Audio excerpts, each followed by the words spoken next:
నమస్తే దోస్తులు, అందరు మంచిగా ఉన్నారా? మరి మనం ఇలాంటి కథలకు పోదామా? ఒక పట్టణంలో పోటుగాడు అని చెప్పి ఒక దొంగ ఉండేది. వాడు చిన్న చిన్న దొంగతనాలు చేసుకున్న బతకటం.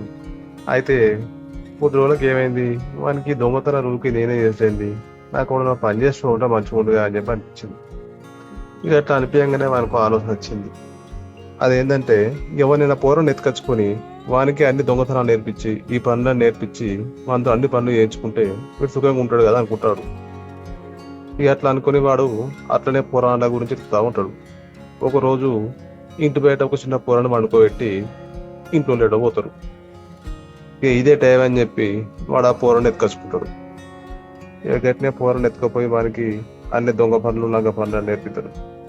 ఇక ఆ పూరడు కూడా ఏమనుకుంటా అంటే, వీడే మీ అయ్యా కావచ్చు అనుకొని చెప్పి మన అయ్యా అయ్యా అని పిలుచుకుంటా మన వెంబడే ఉంటాడు. వాడు చెప్పిన పనులు చేస్తాడు. వాడు కొద్ది రోజులకు వీనికో నిజం తెలుస్తుంది. ఏంటంటే వీడి మీద అయ్యా కాదని, వీడిని ఎక్కడి నుంచో ఎత్తుకొచ్చి ఇట్లా దొంగ లెక్క తయారు చేసిందని చెప్పి అని తెలుస్తుంది. ఇక వీడు అయ్యా కాదని తెలిసినాక వాడు పోయి వాడిని అడుగుతాడు, మరి నా అయ్యా పోలు నన్ను ఎందుకు ఎత్తుకొచ్చినావు, నన్ను వాళ్ళ దగ్గరకు పంపి నేను పోతా అని చెప్పి అంటాడు. ఇక వాడు దానికి ఒప్పుకోడు. ఇక మీదకి వెళ్ళి పోరంటే ఆశ్చర్య పెడతారు. వాడు చక్కగా తిని పెట్టాడు, కొట్టుడు తిట్టుడు ఇక అన్ని రకాలుగా వాడిని ఇబ్బంది పెడతారు. ఇదంతా చూసిన పోరానికి అర్థమవుతుంది, వీడు ఎట్లా నాకు నా అయ్యా పోలో చెప్పాడు, నన్ను ఇడిచిపెట్టాడు, నన్ను గిట్నే పెట్టి ఆశ్చర్య పెడతాడు. కాబట్టి ఎట్లయినా సరే ఈయన బాధరకలు తప్పించుకోవాలని చెప్పి కూడా ఆలోచన చేస్తారు. ఇక ఎప్పటి లెక్కనే వీడు మొత్తం దొంగతనం చేసుకొచ్చి ఆ సొమ్మంతా వానికి ఇచ్చి ఇంటికి ఇప్పుకుపోయి వంతుని ఎంజాయ్ చేసి మంచి డాన్స్ చేస్తూ ఉంటాడు.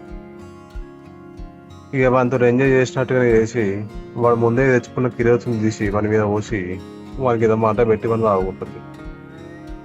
ఇక వాడు చచ్చిపోయాక వీనికి అనిపిస్తుంది, ఇక నేను ఇట్లా ఉండద్దు, మంచిగా బతకాలి, మంచిగా మారాలని చెప్పి ఒక చిన్న పని చూసుకుంటాడు.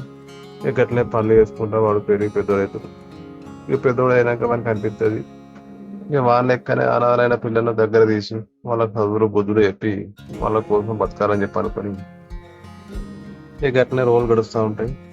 ఒక రోజు ఏమైందంటే, ఆయన జాబ్ పని మీద ఒకరింటికి పోవాల్సి వస్తుంది. పోయిన దగ్గర గోడ మీద ఈయన చిన్నప్పుడు ఫోటోలు కనిపిస్తాయి.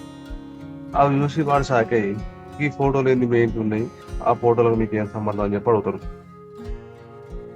అట్లా అడగగానే అక్కడ ఉన్న మనిషి చెప్తుంది, ఇక ఆ ఫోటోలు మా అన్న కొడుకు, చిన్నప్పుడే మా అన్న కొడుకు నోళ్ళ ఎత్తపోయారు, అప్పటి నుంచి దొరకలేదు, బాగా ఇంట్లాడారు కానీ ఎక్కడ దొరకలేదు, ఇక వాళ్ళు ఇప్పటికి కూడా ఆయన అందుతున్న బతుకుడు అని చెప్పి చెప్తుంది. ఇక అది వినగానే ఈయన కూడా సంతోషం అనిపిస్తుంది.